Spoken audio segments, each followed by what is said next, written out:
একবার গভীর শান্ত হয়ে চোখ বন্ধ করে ভাবুন তো, যদি ঠিক এই মুহূর্তে আপনি জানতে পারেন যে আপনার কখনো মৃত্যু হতে পারে না, যদি আজ এই পরম সত্যটি আপনার সামনে উন্মোচিত হয় যে এই পৃথিবীতে আপনার জন্ম কোনো সাধারণ ঘটনা নয়, কোনো ভুলের ফসল নয়, বরং এর পেছনে লুকিয়ে আছে এমন এক সুমহান মহাজাগতিক উদ্দেশ্য যা জানার পর আপনার চারপাশের এই চেনা জগৎটা আর কখনো আগের মতো মনে হবে না।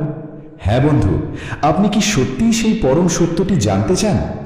আজ আপনি যা শুনতে চলেছেন তা শুধু সাধারণ কোনো তত্ত্ব বা শুষ্ক জ্ঞান নয়, এটি এমন এক জীবন্ত দর্শন যা আপনার চিন্তার জগৎকে সম্পূর্ণ নাড়িয়ে দেবে এবং আপনার পুরো জীবনের গতিপথকে চিরতরে বদলে দিতে পারে। নমস্কার প্রিয় দর্শক বন্ধুরা, আধ্যাত্মিক ও জীবন দর্শনের পূর্ণময় গীতার বাণী ইউটিউব চ্যানেলে আপনাদের সবাইকে আরও একবার জানাই সুস্বাগত। বন্ধুরা, আপনার জন্ম কেন হলো? আপনার সাথেই কেন বারবার এসব ঘটছে? আর আপনার অন্তরে এমন কোন অনন্ত শক্তি লুকিয়ে আছে যা আপনি আজ পর্যন্ত চিনতেই পারেননি? যদি এই গূঢ় রহস্যটি আজ অনুধাবন করতে পারেন, তাহলে আপনি শুধু কোনো মতে বেঁচে থাকবেন না, বরং ভেতর থেকে সত্যি সত্যি জেগে উঠবেন। বন্ধুরা, আপনি সত্যিই ভাগ্যবান যে আজ এই পরম ক্ষণে আপনি এই ভিডিওটি দেখছেন, কারণ আপনার জন্ম, আপনার এই পৃথিবীতে থাকা আর আপনার মনে এই চিরন্তন প্রশ্ন আসা যে মানুষের জন্ম কেন হয়েছে, এসব কোনো কাকতালীয় ঘটনা নয়, এসব আগে থেকেই নির্ধারিত ছিল। আর আপনি যদি ভাবেন যে এমনিতেই জন্ম হয়েছে, কিছুদিন বাঁচতে হবে, তারপর একদিন নীরবে মরতে হবে এবং ওখানেই সব শেষ, তাহলে আজ আপনি যা জানতে চলেছেন তা আপনার গোটা চিন্তা ভাবনাকেই আমূল বদলে দেবে। কারণ শ্রীমদ্ ভাগবত গীতায় এমন একটি গভীর রহস্য লুকিয়ে আছে যা যদি সত্যিই বোঝা যায় তবে জীবনের পুরো অর্থই বদলে যায়। এবার চারপাশের পৃথিবীর দিকে তাকিয়ে ভাবুন, একই পৃথিবীতে কেউ বিপুল ধনী হয়ে জন্মায়, আবার কেউ জন্মায় চরম দরিদ্র হয়ে। কেউ ছোটবেলা থেকেই দুরারোগ্য ব্যাধিতে অসুস্থ, আবার কেউ পরম শক্তিশালী ও সুস্থ। কেউ ছোটবেলা থেকেই কঠিন জীবন সংগ্রামে লিপ্ত, আবার কেউ আরামে সোনার চামচ মুখে দিয়ে বড় হচ্ছে। কেন এমন হয় বন্ধু?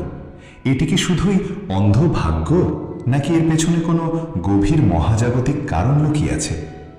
শ্রীমদ্ ভাগবত গীতা বলে, মানুষের জন্ম কোনো দুর্ঘটনা নয়, এর পেছনে রয়েছে একটি সুনির্দিষ্ট ও পবিত্র উদ্দেশ্য। কিন্তু সেই উদ্দেশ্যটি আসলে কি?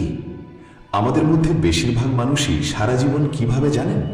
তারা ভাবে, পড়াশুনো করো, চাকরি করো, প্রচুর টাকা রোজগার করো, বিয়ে করো, সন্তান মানুষ করো, সংসার চালাও, আর তারপর একদিন সব শেষ।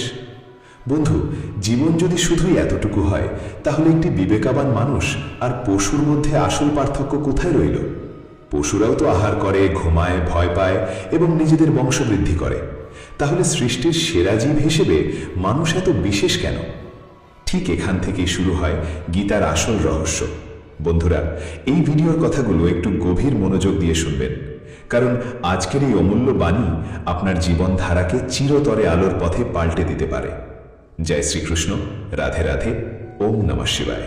বন্ধুরা, গীতা বলে মানুষের এই শরীর পাওয়া সবচেয়ে দুর্লভ, এতটাই দুর্লভ যে এই মানব জন্ম পাওয়ার জন্য একটি আত্মাকে লক্ষ লক্ষ জন্মের দীর্ঘ ও ক্লান্তিকর পথ অতিক্রম করতে হয়। একবার গভীরভাবে ভাবুন, আপনি যে এতদূর পর্যন্ত পৌঁছেছেন, পরমাত্মার কৃপায় এই মানব দেহ ধারণ করেছেন, এটি কোনো ছোট কথা নয়। কিন্তু প্রশ্ন হলো, যদি এই জন্ম পাওয়া এতই কঠিন হয়, তবে এর আসল উদ্দেশ্য কি? উত্তরটা খুব সহজ, কিন্তু অনুধাবন করা সবচেয়ে কঠিন। মানুষের জন্ম শুধু কোনো মতে আহার ও নিদ্রায় বেঁচে থাকার জন্য হয়নি, বরং নিজেকে জানার জন্য হয়েছে। আর এই গূঢ় সত্যটি আমরা যখন সত্যিই বুঝে উঠি, তখন এই জাগতিক মায়ায় জড়িয়ে থাকার কোনো ইচ্ছাই আর আমাদের মাঝে অবশিষ্ট থাকে না। বন্ধু, এখন হয়তো আপনি ভাবছেন, নিজেকে জানার মানে কি? আমরা তো নিজেদের খুব ভালো করেই চিনি, যেমন আমার নাম অমুক, আমি আমার ঠিকানা জানি, আমার পরিবার ও পেশাকে জানি। কিন্তু বন্ধু, গীতা বলে এসবের কোনোটি আসল আপনি নন। আপনার নাম, আপনার শরীর, আপনার মন, এসব আপনার সম্পদ, জাগতিক পরিচয়ের বাহন, কিন্তু এগুলো আপনি নিজে নন। কথাটি শুনতে খুব অদ্ভুত লাগছে, তাই না? বন্ধু, এখানেই সবচেয়ে বড় রহস্যটি লুকিয়ে আছে। আপনি যদি এই রক্ত মাংসের শরীর না হন, তবে আপনি আসলে কে? গীতা পরম অভয়বাণী দিয়ে বলে, আপনি হলেন অবিনশ্বর আত্মা, এমন একটি শাশ্বত ও চেতন শক্তি যা কখনো জন্মায় না এবং কখনো মরেও না। কেবল সময়ের সাথে শরীর বদলায়, কিন্তু আত্মা চিরকাল অপরিবর্তিত থাকে। যেমন মানুষ পুরনো ও জীর্ণ জামা কাপড় বদলে হাসি মুখে নতুন পোশাক পরিধান করে, ঠিক তেমনি আত্মাও পুরনো শরীর ছেড়ে নতুন শরীর ধারণ করে। তাহলে আসল প্রশ্নটি এখানেই চলে আসে, আমরা যদি শাশ্বত আত্মাই হই তবে এই মানুষের জন্ম কেন পেলাম? এটাই সেই জায়গা যেখানে ৯৯% মানুষই সবচেয়ে বড় ভুলটি করে বসে। আমরা পুরো জীবনটাই শুধু এই নশ্বর শরীরকে খুশি করতে ব্যস্ত হয়ে পড়ি। ভালো খাবার, দামি পোশাক, নাম, কারি কারি টাকা আর সম্মানের পেছনে ছুটতেই থাকি। কিন্তু আমাদের ভেতরের আসল যে সত্তা, সেই আত্মার কি হবে? গীতা বলে, যতক্ষণ না আত্মা তার আসল পরম জ্ঞান লাভ করে ততক্ষণ সে এই জন্ম মৃত্যুর চক্রে বারবার ফিরে আসতে থাকে। এর মানে হলো আপনি বারবার জন্ম নেবেন এবং বারবার মারা যাবেন, শুধু এক শরীর থেকে অন্য শরীরে যাত্রা করতে থাকবেন। আর এই শরীর বদলানোর দীর্ঘ পথে আপনাকে শত শত কষ্ট, যাতনা ও পীড়া ভোগ করতে হবে। তাহলে কি আমরা এই চক্রে চিরকাল এভাবেই বন্দী থাকব? না বন্ধু, ঠিক এখানেই মানুষের জন্মের আসল উদ্দেশ্যটি আমাদের সামনে এসে দাঁড়ায়, আর তা হলো পরম মুক্তি। মানুষই হলো সৃষ্টির একমাত্র চেতন জীব, যে এই মায়ার চক্র থেকে চিরতরে বেরিয়ে আসতে পারে। কোনো পশু বা অন্য কোনো জীব এটি পারে না, শুধুমাত্র মানুষই পারে। কিন্তু সেটি কিভাবে সম্ভব? বন্ধুরা, এর জন্য প্রথমেই আপনাকে এটি বুঝতে হবে যে আপনার জীবন সেভাবে চলছে না যেভাবে আপনি ভাবছেন। আপনি হয়তো অহংকার বসে ভাবছেন, আমি নিজের ইচ্ছায় এটা করছি, আমি ওটা অর্জন করছি। কিন্তু গীতা বলে, আপনার কাজ, আপনার চিন্তা ভাবনা, আপনার ইচ্ছা এসবই আপনার পূর্বজন্মের সঞ্চিত কর্মের প্রভাব। অর্থাৎ আজ আপনি যা হয়েছেন তা হঠাৎ করে শূন্য থেকে হননি। আপনার আত্মা আগেও বহু জন্ম ধারণ করেছে এবং প্রতি জন্মে করা সেই ভালো মন্দ কর্মফলই আজ আপনার বর্তমান জীবন তৈরি করেছে। একবার শান্ত হয়ে ভাবুন, আজ যদি আপনি কোনো ভুল করেন তবে তার প্রভাব শুধু এই জীবন পর্যন্তই সীমাবদ্ধ থাকবে না, এটি আপনার পরবর্তী জন্মকেও সুনির্দিষ্টভাবে নির্ধারণ করবে। এটাই হলো অমোঘ কর্মের নিয়ম। আর ঠিক এই কারণেই আপনি জন্ম মৃত্যুর এই চক্রে আটকে আছেন। তাহলে মুক্তির উপায় কি? গীতা বলে, মানুষ যখন তার ভেতরের আসল রূপটিকে চিনতে পারে, কেবল তখনই সে এই চক্র থেকে সম্পূর্ণ মুক্ত হতে পারে। কিন্তু নিজেকে জানা এতটাও সহজ নয়, কারণ এই জগৎ আপনাকে প্রতি মুহূর্তে বিভ্রান্ত করে চলেছে।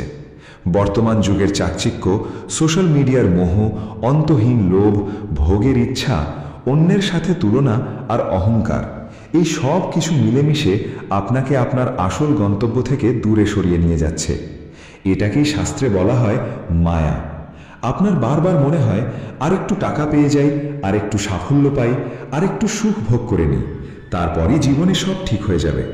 কিন্তু রূঢ় সত্যটি হলো, মানুষের জাগতিক ইচ্ছা কখনো শেষ হয় না।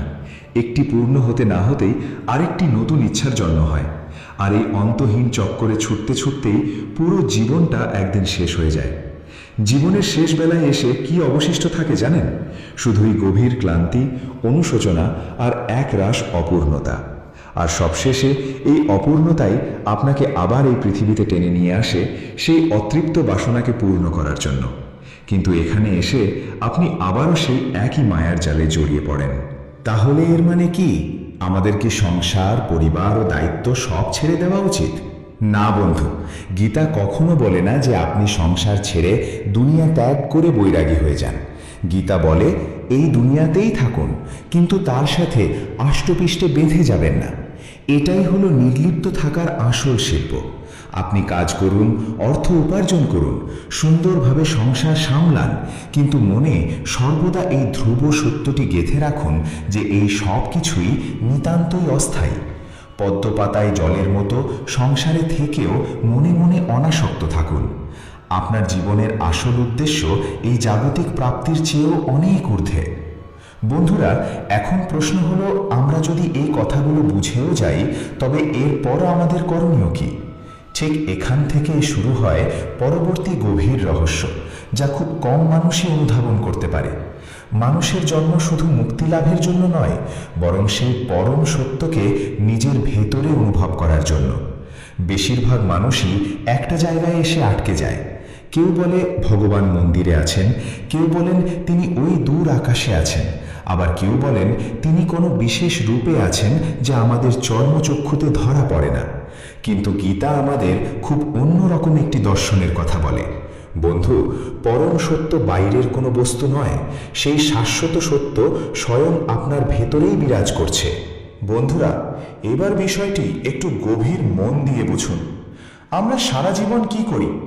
আমরা বাইরে আনন্দ খুঁজি, বাইরে সাফল্য খুঁজি, বাইরে ভালোবাসা খুঁজি। এমনকি যে পরম শান্তি আমরা চাই, সেটাও কি আমরা বাইরের জগতেই খুঁজি না? কিন্তু গীতা বলে যে অমূল্য রত্নটি আপনি হন্যে হয়ে বাইরে খুঁজছেন, তা আগে থেকেই আপনার ভেতরে সযত্নে রক্ষিত আছে। তবে সবচেয়ে অবাক করা বিষয় হলো, এত কাছে থাকা সত্ত্বেও আমরা তা অনুভব করতে পারি না। কিন্তু কেন? কারণ আমাদের চেতনার ওপর একটি ঘন আস্তরণ পড়ে আছে। অন্তহীন ইচ্ছা, ভয়, অহংকার এবং অজ্ঞানতার কারণে তৈরি হয়েছে এই আস্তরণটি। আর এই আস্তরণটি সময়ের সাথে এতটাই পুরু হয়ে যায় যে আমাদের ভেতরের সত্য আলোটি দেখা পুরোপুরি বন্ধ হয়ে যায়। বিষয়টি একটি সহজ উদাহরণের মাধ্যমে বুঝুন বন্ধু। যেমন একটি পরিষ্কার আয়নার ওপর দীর্ঘদিন ধরে ধুলো জমতে জমতে এমন অবস্থা হয় যে আপনি তাতে নিজের মুখটাই আর দেখতে পান না। এমন পরিস্থিতিতে আপনি কি করবেন? আপনি কি বাজার থেকে নতুন আয়না কিনে আনবেন? নিশ্চয়ই নয়। আপনি শুধু আয়নার উপর জমে থাকা ধুলোটা সযত্নে পরিষ্কার করবেন, আর ধুলোটা সরে গেলেই আপনার আসল মুখটি নিজে থেকেই সেখানে ভেসে উঠবে। আমাদের জীবনের সাথেও ঠিক এটাই ঘটে চলেছে।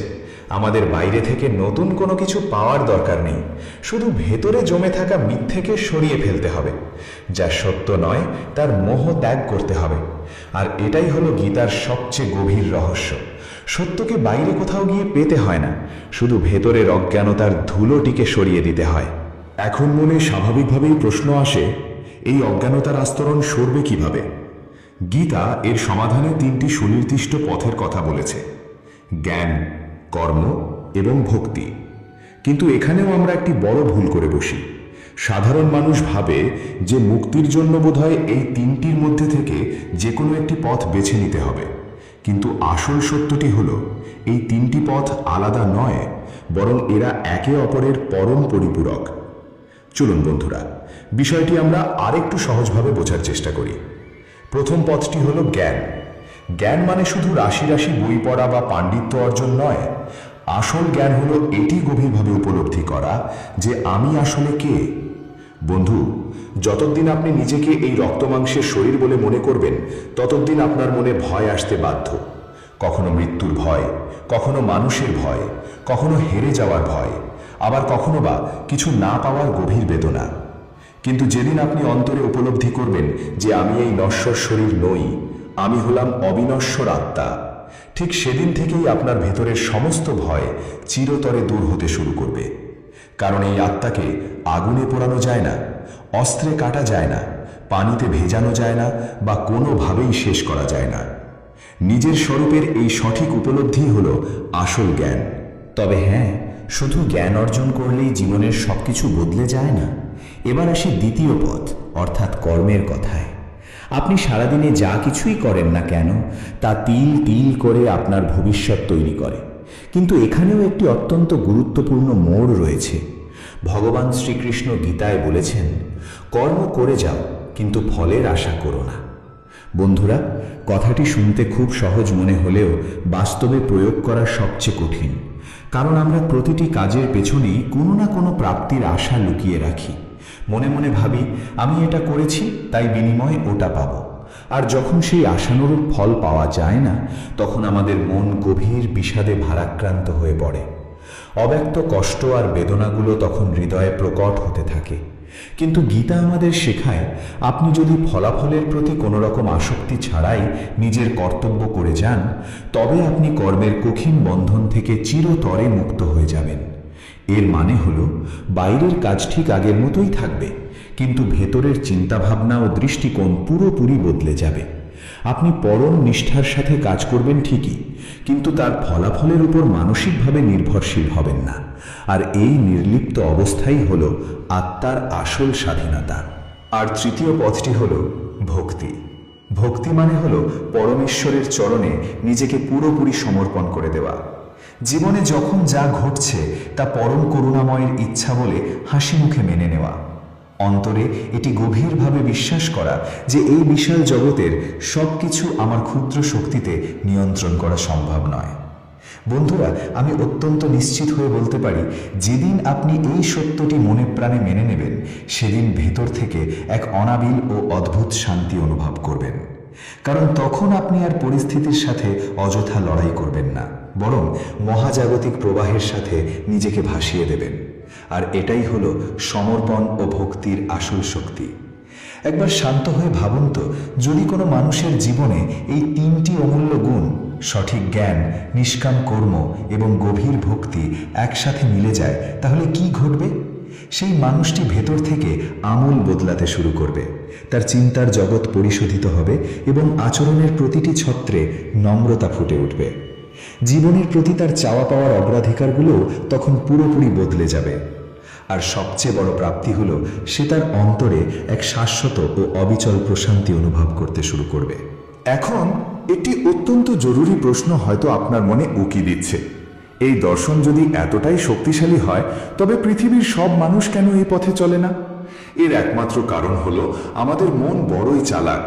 গীতায় ভগবান শ্রীকৃষ্ণ অর্জুনকে বলেছেন, এই মন বড়ই চঞ্চল, ঠিক উদ্যান বায়ুর মতো, একে বশে আনা অত্যন্ত কঠিন। আমাদের এই চঞ্চল মন সবসময় সবচেয়ে সহজ আর আরামের পথটি বেছে নিতে চায়। সে সারাক্ষণ ফিসফিস করে বলে, এখন একটু ভোগবিলাস করে নি, একটু মজা করি, সাধনার কথা পরে ভাবা যাবে, জীবন তো অনেক পড়ে আছে। আর মনের এই পরে করব চক্রে ঘুরতে ঘুরতেই মানুষের অমূল্য জীবনটা একদিন ফুরিয়ে যায়। গীতা বলে, নিয়ন্ত্রিত মন মানুষের সবচেয়ে বড় বন্ধু, আর অনিয়ন্ত্রিত মন তার সবচেয়ে বড় শত্রু। মনকে নিয়ন্ত্রণ করার আসল উপায় কিন্তু তার উপর জোর জুলুম করা নয়। আপনি মনকে যত বেশি চেপে রাখার চেষ্টা করবেন, সে তত দ্বিগুণ বেগে লাফিয়ে উঠবে। একে বশে আনার সঠিক উপায় হলো মনকে গভীরভাবে বোঝা এবং পরম ধৈর্যের সাথে তাকে সঠিক পথের দিশা দেখানো। ঠিক যেমন একটি অবুঝ শিশুকে ভালোবেসে শাসন করা হয়। এবার এখানে আরও একটি অত্যন্ত গভীর সত্য লুকিয়ে আছে।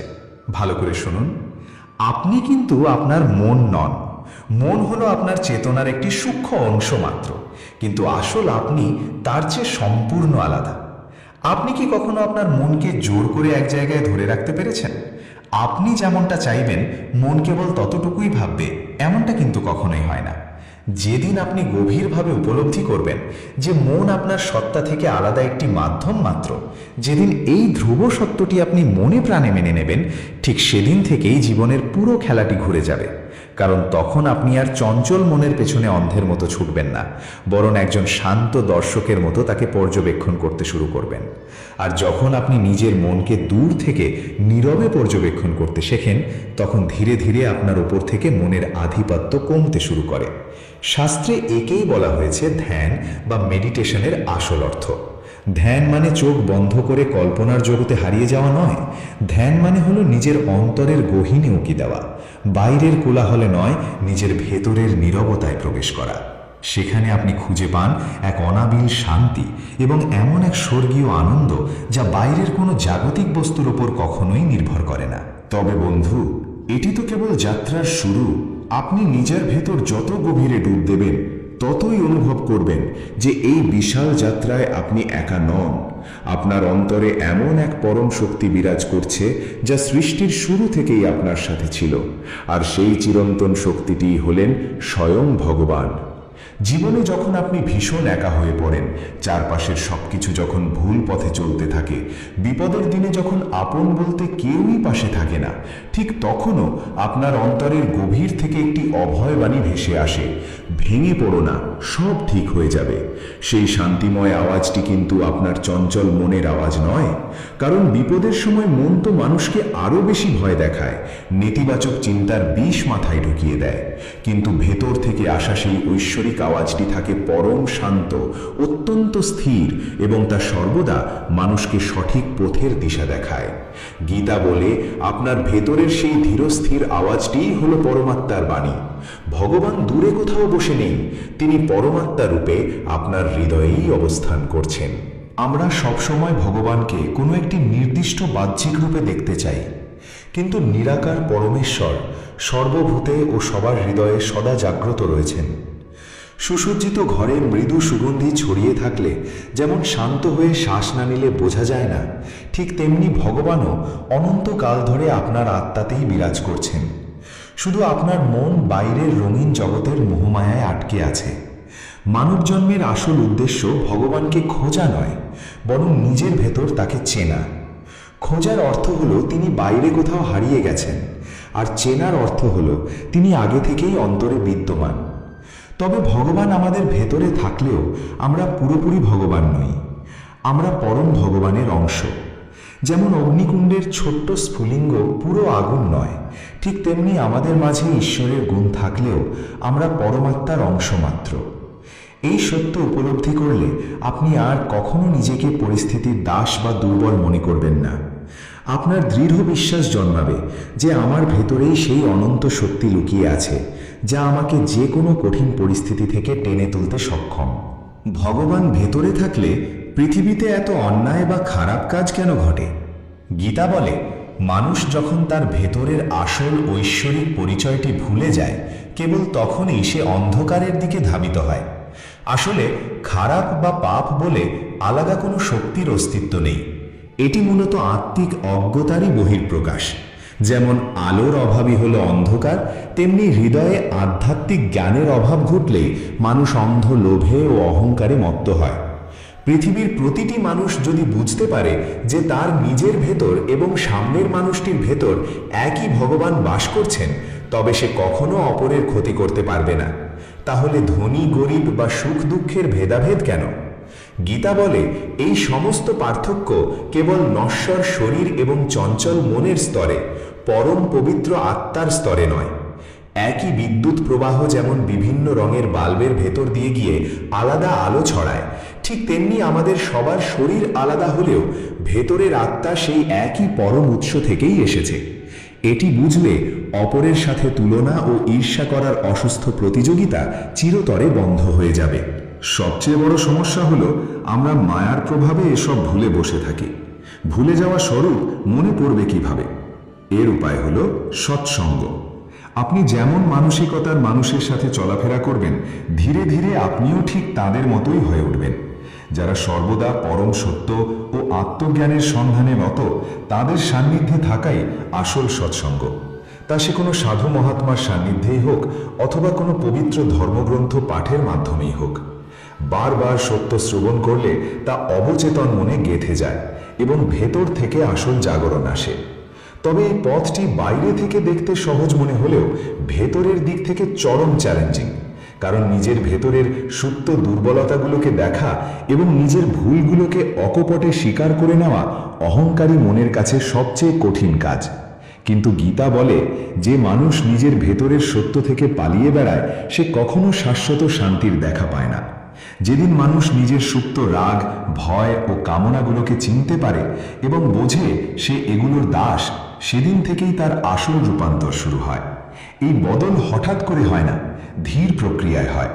যেমন সূর্য উঠলে অন্ধকার নিজে থেকেই কেটে যায়, তেমনি সচেতনতা বাড়লে পুরনো বদভ্যাস ঝরে পড়তে শুরু করে। আপনি যদি সত্যি এই পথে চলতে চান, তবে প্রতিদিন আপনাকে অত্যন্ত কার্যকরী 3টি কাজ করতে হবে। প্রথম কাজটি হলো নিজের দিনের শুরুটা বদলান। সকালে উঠেই মোবাইল ফোন ঘাঁটা বন্ধ করুন। দিনের প্রথম 10-15 মিনিট একান্তই নিজের সাথে নীরবতায় কাটান। শুধু শান্ত হয়ে বসে নিজের শ্বাস প্রশ্বাস এবং মনকে নীরবে পর্যবেক্ষণ করুন। দ্বিতীয় কাজটি হলো নিজের চিন্তাভাবনাকে পাহারা দিন। সারাদিনের কাজের মাঝে যখনই মনের ভেতর কোনো অহেতুক রাগ বা নেতিবাচক চিন্তার উদয় হবে, ঠিক তখনই থমকে দাঁড়ান। সেই চিন্তাটিকে ধরে ফেলে নিজেকে প্রশ্ন করুন, এই চিন্তাটি করা কি সত্যিই খুব জরুরি? দেখবেন দুশ্চিন্তা কর্পূরের মতো উবে যাবে। তৃতীয় কাজটি হলো নিজের কর্মকে শুদ্ধ ও নিষ্কাম করুন। আপনি কাউকে সাহায্য করলে মনে মনে তার কাছ থেকে বিন্দুমাত্র প্রতিদানের আশা রাখবেন না। অন্ধের মতো প্রাপ্তি বা ফলের দিকে তাকিয়ে কাজ করবেন না। এই পথে চলতে চলতে এমন এক সময় আসবে যখন বাইরের হইহুল্লোড়ের চেয়ে ভেতরের নীরবতাতেই বেশি শান্তি মিলবে। মানুষ তখন সম্পূর্ণ একা বসেও পরম তৃপ্তিতে হাসি মুখে থাকতে পারে। একে একাকিত্ব নয়, বলে আত্মার অভ্যন্তরীণ পূর্ণতা। সেই আলোকিত মানুষটি আর কখনো মানসিক চাপে ভোগে না, অপরের সাথে তুলনা করে না। সব পরিস্থিতিতেই তার ভেতরের প্রদীপটি থাকে একদম স্থির। গীতায় একেই বলা হয়েছে স্থির বুদ্ধি সম্পন্ন স্থিতপ্রজ্ঞ মানুষ। এই পথে চলার অর্থ এই নয় যে জীবনে কোনো সমস্যা আসবে না। সমস্যা অবশ্যই আসবে, কিন্তু আপনি তখন চরম সংকটগুলোকে উচ্চতর দৃষ্টিকোণ থেকে দেখতে শিখবেন। আগে কোনো বিপদ এলেই আপনি ঘাবড়ে যেতেন, অন্ধের মতো তাৎক্ষণিক প্রতিক্রিয়া দেখাতেন, কিন্তু এখন আপনি পরম স্থির থেকে সঠিক সময়ে অত্যন্ত সংযতভাবে তার জবাব দিতে শুরু করবেন। আর এটাই হলো আসল পরিপক্কতা। পরিবর্তন ধীর গতিতে হয়। মাটির নিচে থাকা ছোট্ট বীজ যেমন পরিবর্তন ধীর গতিতে হয়। মাটির নিচে থাকা ছোট্ট বীজ যেমন ধীরে ধীরে বিশাল বৃক্ষে রূপ নেয়, ঠিক তেমনি ধারাবাহিকতা বজায় রাখে আপনার ভেতরের সুপ্ত দেবত্ব বিকশিত হতে শুরু করবে। যে মহান মানুষ সত্যি নিজের স্বরূপকে চিনে যান, তিনি দুনিয়া ছেড়ে পালান না, বরং সংসারের মাঝেই নির্লিপ্তভাবে বাঁচেন। আকাশে মেঘের ভেলা দেখে যেমন কেউ জোর করে তা ধরে রাখতে চায় না, শুধু দেখে আর চলে যেতে দেয়, স্থিতপ্রজ্ঞ মানুষটিও তেমনি সুখ দুঃখের ঢেউগুলোকে শান্ত মনে আসতে এবং নীরবে চলে যেতে দেখেন। তিনি আনন্দ বা উল্লাসকে ধরে রাখতে চান না, কারণ আনন্দ ক্ষণস্থায়ী, কিন্তু পরম শান্তি তার ভেতরেই স্থির থাকে। এমন মানুষ আবেগহীন হন না, আবেগকে অনুভব করেন, কিন্তু তাতে ডুবে যান না। সমুদ্রে প্রচণ্ড ঝড় উঠলেও গভীরতা যেমন চিরকাল শান্ত থাকে, তেমনি বাইরের আবেগ এলেও তার ভেতরটা থাকে পরম স্থির। এমন সিদ্ধ মানুষ কর্ম করা বন্ধ করেন না, বরং অহংকার বা লোক দেখানোর জন্য নয়, উচ্চতর কল্যাণের উদ্দেশ্যে নিষ্কাম কর্ম করেন। গীতা বলে, যে নিজেকে চিনে গেছে তার জীবন থেকে সমস্ত ভয়ের অবসান ঘটে, কারণ আসল আমি অবিনশ্বর জানলে হারানোর বা মৃত্যুর ভয় চিরতরে শেষ হয়ে যায়। মৃত্যু কোনো সমাপ্তি নয়, এটি কেবল পুরনো পোশাক ছেড়ে নতুন পোশাক পরার মতো এক রূপান্তর। তিনি সংসারেই থেকেও ভেতর থেকে সম্পূর্ণ স্বাধীন ও বন্ধন মুক্ত হয়ে যান। বন্ধুরা, পৃথিবীর প্রতিটি মানুষই এই পরম অবস্থা পর্যন্ত পৌঁছানোর ক্ষমতা রাখে, কিন্তু বেশিরভাগ মানুষ মাঝপথেই থেমে যায়। একটুখানি শান্তি পেলেই মনে করে সাধনা পূর্ণ হয়ে গেছে, কিন্তু যারা নিরলসভাবে এগিয়ে চলেন কেবল তারাই পরম সত্যের দেখা পান। তো বন্ধুরা, আমরা সেই পরম মোড়ে এসে পৌঁছেছি যেখানে পুরো রহস্য পরিষ্কার হয়ে গেছে। আপনি বুঝে গেছেন যে আপনি শরীর নন, শাশ্বত আত্মা। জীবনের উদ্দেশ্য শুধু বেঁচে থাকা নয়, বরং জেগে ওঠা। কিন্তু এখন আপনার প্রশ্ন, আমার ঠিক কী করা উচিত? কারণ শুধু শুনেই ছেড়ে দিলে কিছুই বদলাবে না। গীতার জ্ঞান তখনই কাজ করে যখন তা জীবনে প্রয়োগ করা হয়। তাই আজ এখন থেকেই সংকল্পবদ্ধ হন। স্টেপ 1, নিজের প্রতি সজাগ দৃষ্টি রাখুন। সারাদিনে আপনি কি ভাবছেন, কি বলছেন এবং কিভাবে রিয়্যাক্ট করছেন তা নিরপেক্ষ দর্শকের মতো পর্যবেক্ষণ করুন। স্টেপ 2, নিজের ভুল পরিচয়টি বদলে ফেলুন। প্রতিদিন শান্ত হয়ে নিজেকে মনে করান যে আমি ক্ষণস্থায়ী শরীর নই, পরমাত্মার অংশ, অবিনশ্বর আত্মা। স্টেপ 3, কর্মকে শুদ্ধ করুন। যা করবেন সম্পূর্ণ মন দিয়ে করবেন, কিন্তু ফলাফলের প্রতি আসক্ত হবেন না। স্টেপ 4, ভেতরে ডুব দিন। প্রতিদিন কিছুটা সময় সব কোলাহল সরিয়ে একান্তই নিজের ভেতরের নীরবতার জন্য বরাদ্দ রাখুন। স্টেপ 5, সমর্পণ। যা আপনার ক্ষুদ্র নিয়ন্ত্রণের বাইরে, তাকে পরম করুণাময়ের ইচ্ছার ওপর ছেড়ে দিতে শিখুন। সবকিছু নিয়ন্ত্রণের চেষ্টা মানুষকে ক্লান্ত করে, কিন্তু সমর্পণে মেলে গভীর শান্তি। একটিমাত্র লাইনে পুরো সারমর্মটি বুঝে নিন। জীবনের উদ্দেশ্য বাইরের জগৎ থেকে কিছু পাওয়া নয়, নিজের ভেতরে থাকা পরম সত্যকে চেনা। আর যেদিন এই পরিচয় ঘটে যায়, সেদিন জীবন বদলায় না, আপনি নিজে বদলে যান। আর আপনি বদলালে আপনার গোটা দুনিয়াটাই নিজে থেকেই বদলে যায়। বন্ধুরা, আপনি যদি সত্যিই বুঝে থাকেন যে আপনার জন্ম শুধু বেঁচে থাকার জন্য নয়, বরং জেগে ওঠার জন্য হয়েছে, তবে আজ থেকেই নিজের অন্তরের গহীনে উকি দিতে শুরু করুন। কারণ যেদিন আপনি নিজেকে চিনে ফেলবেন, সেদিন আর কোনো উত্তরের প্রয়োজন হবে না। এবার নিজেকে প্রশ্ন করুন, আপনি কি আজীবন সাধারণ মানুষ হয়েই বেঁচে থাকতে চান, নাকি এমন কেউ হতে চান যে সত্যি সত্যি জেগে উঠেছে, কারণ আপনার নতুন কিছু হওয়ার দরকার নেই। আপনি আগে থেকেই পরমাত্মার অংশ। মায়ার বশে শুধু আপনি তা ভুলে গেছেন। যেদিন এটা মনে পড়ে যাবে সেদিন কোনো ভয় বা অপূর্ণতা থাকবে না, থাকবে কেবল এক গভীর প্রশান্তি। বন্ধুরা, আশা করি আজকের এই গভীর আলোচনা আপনাদের চিন্তার জগৎকে সমৃদ্ধ করতে পেরেছে। যদি আজকের এই অমূল্য বাণী আপনাদের ভালো লেগে থাকে তবে অবশ্যই ভিডিওটিতে একটি লাইক দিয়ে আমাদের উৎসাহিত করবেন এবং কমেন্ট করে আপনার অনুভূতি জানাবেন। সেই সঙ্গে নিজেকে জানার এই যাত্রায় সামিল হতে এবং প্রিয়জনদের জীবনকে প্রশান্তিতে ভরিয়ে তুলতে আপনার বন্ধুবান্ধব ও আত্মীয়দের সাথে এই ভিডিওটি বেশি বেশি শেয়ার করে দিন।